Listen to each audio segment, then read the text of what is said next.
നമസ്കാരം. ദേവൂസ് ചാനലിൻ്റെ ജ്യോതിഷ വിഭാഗമായ പ്രദക്ഷിണത്തിലേക്ക് ഏവർക്കും സ്വാഗതം.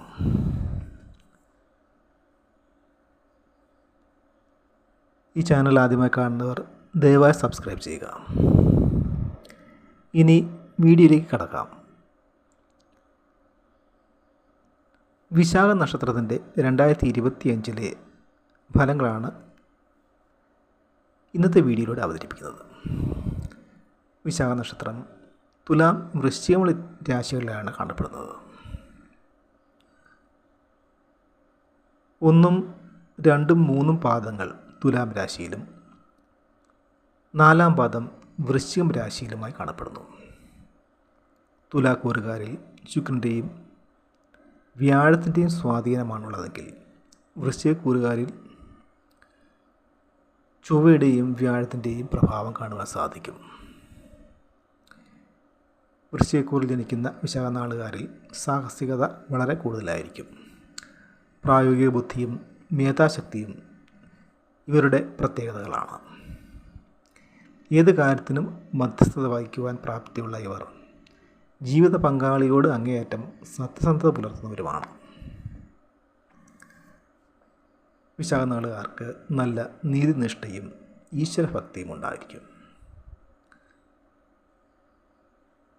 ഇവർ സത്യം, നീതി, ഹൃദയവിശാലത എന്നിവയുള്ളവരും കലാപരമായ കഴിവുകളുള്ളവരും സാംസ്കാരിക രംഗത്ത് ശോഭിക്കുന്നവരുമാണ്. വിശാഖ നാളുകാരായ സ്ത്രീകൾ സുന്ദരികളും നല്ല അടക്കവും ഒതുക്കവുമുള്ളവരും ആഡംബരഭ്രമം കുറഞ്ഞവരുമായിരിക്കും. കുലീനത്വവും ഈശ്വരവിശ്വാസവും ധാർമ്മികതയും ഇവരുടെ മുഖമുദ്രയാണ്. മുൻവർഷത്തെ അപേക്ഷിച്ച് 2025 വിശാഖ നാളുകാർക്ക് ഗുണകരമായ മാറ്റങ്ങളുണ്ടാകുന്നതാണ്. തുലാം രാശിയിൽപ്പെടുന്ന വിശാഖ നാളുകാർക്ക് വർഷത്തിൻ്റെ ആരംഭത്തിൽ ശനി 5-ാം ഭാവത്തിലാണ് സഞ്ചരിക്കുന്നത്. മാർച്ച് മാസം അവസാനം വരെ ഇവർക്ക് സാമ്പത്തികമായ ബുദ്ധിമുട്ടുകൾ അധികരിക്കുന്നതിനാൽ പല കാര്യങ്ങൾക്കും തടസ്സം നേരിടേണ്ടതായി വരും. ജീവിത വിജയത്തിനായി അഹോരാത്രം പരിശ്രമിക്കേണ്ടതുണ്ട്. അധ്വാനഭാരം വർദ്ധിക്കുന്നതായിരിക്കും. അർഹതപ്പെട്ട അംഗീകാരങ്ങളും സ്ഥാനമാനങ്ങളും ലഭിക്കാതെ വരുന്ന സാഹചര്യമുണ്ടാകും. സാമ്പത്തികമായ ബുദ്ധിമുട്ടുകൾ അലട്ടിക്കൊണ്ടിരിക്കുന്നതിനാൽ വിദ്യാർത്ഥികളുടെ ഉപരിപഠനത്തിന് തടസ്സം നേരിട്ടേക്കാം. കുടുംബജീവിതത്തിൽ സമാധാനക്കുറവ് അനുഭവപ്പെട്ടേക്കാമെന്നതിനാൽ കുടുംബാംഗങ്ങൾ തമ്മിൽ അഭിപ്രായ ഭിന്നത ഉണ്ടാകാതെ നോക്കേണ്ടതാണ്. കുടുംബത്തിലെ അംഗങ്ങൾക്ക് രോഗങ്ങളോ മറ്റ് അപകടങ്ങളോ വന്നു ചേരാം. അയൽപക്കക്കാരുമായും സഹപ്രവർത്തകരുമായും തർക്കങ്ങളും വഴക്കുകളും അതുപോലെ തന്നെ മേലധികാരികളുമായി അഭിപ്രായ ഭിന്നതകളും മറ്റും ഉണ്ടായേക്കാമെന്നതിനാൽ വേണ്ടത്ര കരുതലോടെ മാത്രം പറയുകയും പ്രവർത്തിക്കുകയും ചെയ്യേണ്ടതാണ്. പൊതുസ്ഥലങ്ങളിൽ ബഹുമാനിക്കപ്പെടേണ്ടതായ അല്ലെങ്കിൽ അവഗണിക്കപ്പെടേണ്ടതായ സാഹചര്യം ഉണ്ടായേക്കാം. വിദേശത്തെ തൊഴിൽ നഷ്ടമാകുന്ന സാഹചര്യം വന്നേക്കാം. പല സന്ദർഭങ്ങളിലും സമചിത്തതയോടെയും മനസാന്നിധ്യത്തോടെയുമുള്ള പെരുമാറ്റത്തിലൂടെ ഒട്ടേറെ പ്രശ്നങ്ങളെയും പ്രതിസന്ധികളെയും തരണം ചെയ്യുവാൻ വിശാഖ നാളുകാർക്ക് സാധിക്കും. ചെലവുകൾ അധികരിച്ചു വരുന്നതാണ്. മാർച്ച് അവസാനത്തോടെ ശനി ഇഷ്ടഭാവമായ 6-ാം ഭാവത്തിലേക്ക് വരുന്നതിനാൽ തുലാം രാശിയിൽപ്പെടുന്ന വിശാഖ നാളുകാർക്ക് ഗുണകരമായ മാറ്റങ്ങളുണ്ടാകും. പ്രൊമോഷനും മറ്റ് ആനുകൂല്യങ്ങളും ലഭ്യമാകും. ചെറുകിട കച്ചവടക്കാർക്കും സ്വയം തൊഴിൽ ചെയ്യുന്നവർക്കും നേട്ടങ്ങളുണ്ടാകുന്നതാണ്. ഉറ്റ ബന്ധുക്കളുടെയോ പ്രിയപ്പെട്ടവരുടെയൊക്കെ വേർപാട് ഈ വർഷം ഉണ്ടായേക്കാം. ബന്ധുജനങ്ങളുടെ സഹായത്താൽ പല പ്രതിസന്ധികളെയും മറികടക്കുന്നതിന് സാധിക്കും.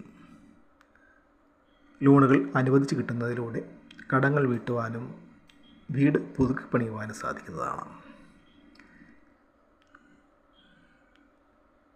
തിരിച്ചു കിട്ടുകയില്ല എന്ന് വിചാരിച്ചിരുന്ന കടങ്ങൾ തിരിച്ചു കിട്ടുകയും പല സ്രോതസ്സിൽ നിന്നും ധനവരവുണ്ടാവുകയും ചെയ്യും. പൂർവിക സ്വത്ത് വിൽക്കുന്നതിലൂടെ ധനം കൈവശം വന്നു ചേരും.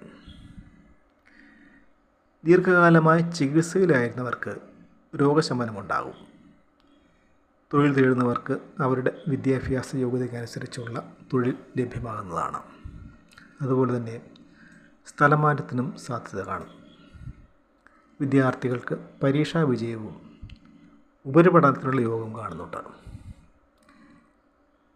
വൃശ്ചികം രാശിയിൽപ്പെടുന്ന വിശാഖനാളുകാർക്ക് വർഷമധ്യം വരെ ശനി 4-ാം ഭാവത്തിൽ തുടരുന്നതിനാൽ കണ്ടകശനി ദോഷങ്ങൾ തുടർന്നും അനുഭവവേദ്യമാകും. മാതാവിൻ്റെ രോഗങ്ങൾ അലട്ടിക്കൊണ്ടിരിക്കുന്നതാണ്. കുടുംബത്തിൽ പൊതുവെ സമാധാനക്കുറവ് അനുഭവപ്പെടുന്നതാണ്.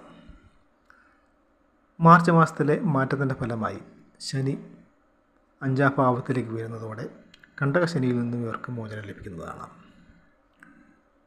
കുടുംബാന്തരീക്ഷം പൊതുവെ മെച്ചപ്പെടും. മാതാവിൻ്റെ രോഗങ്ങൾക്ക് ശമനമുണ്ടാകും.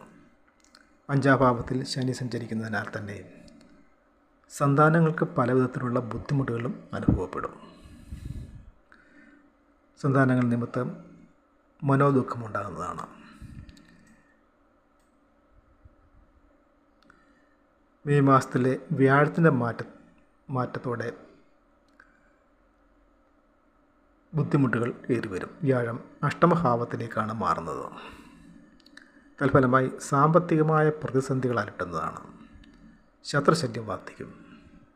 അതുപോലെ തന്നെ തൊഴിൽ സംബന്ധമായ മറ്റോ വീട് വിട്ടു നിൽക്കേണ്ടതായ സാഹചര്യമുണ്ടാകും. വിശാഖം നാളുകാർ വിശാഖം, പൂരുരുട്ടാതി, പുണർന്ന നാളുകളിൽ ദേവാലയങ്ങളിൽ തൊഴുത് പ്രാർത്ഥിക്കുകയും വ്യാഴദേവനെ പ്രീതിപ്പെടുത്താൻ ആവശ്യമായ കർമ്മങ്ങൾ അനുഷ്ഠിക്കുകയും വ്യാഴാഴ്ച തോറും മഹാവിഷ്ണുവിൻ്റെ ക്ഷേത്രങ്ങളിൽ തൊഴുത് പ്രാർത്ഥിക്കുകയും വ്യാഴാഴ്ചയും വിശാഖവും ചേർന്ന് വരുന്ന ദിവസങ്ങളിൽ വിഷ്ണു പൂജ നടത്തുകയും ചെയ്യുക. തുലാം രാശിയിൽപ്പെടുന്ന വിശാഖ നാളുകാർ ശുക്ര പ്രീതികരമായ കർമ്മങ്ങളും മഹാലക്ഷ്മി ഭജനവും, ചൊവ്വ ജാതകത്തിൽ യുഗ്മരാശിയിലല്ലെങ്കിൽ ഭദ്രകാളി ഭജനവും നടത്തുക.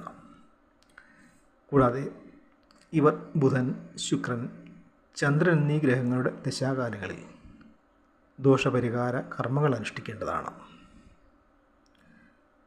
അതുപോലെ തന്നെ പ്രതികൂല നക്ഷത്രക്കാരുമായുള്ള കൊടുക്കൽ വാങ്ങലുകളും ഇടപാടുകളും വിവാഹം പോലെയുള്ള മംഗളകർമ്മങ്ങളും ഒഴിവാക്കി പ്രവർത്തിക്കേണ്ടതാണ്. അടുത്ത വീഡിയോയുമായി വീണ്ടും കാണാം. നന്ദി, നമസ്കാരം.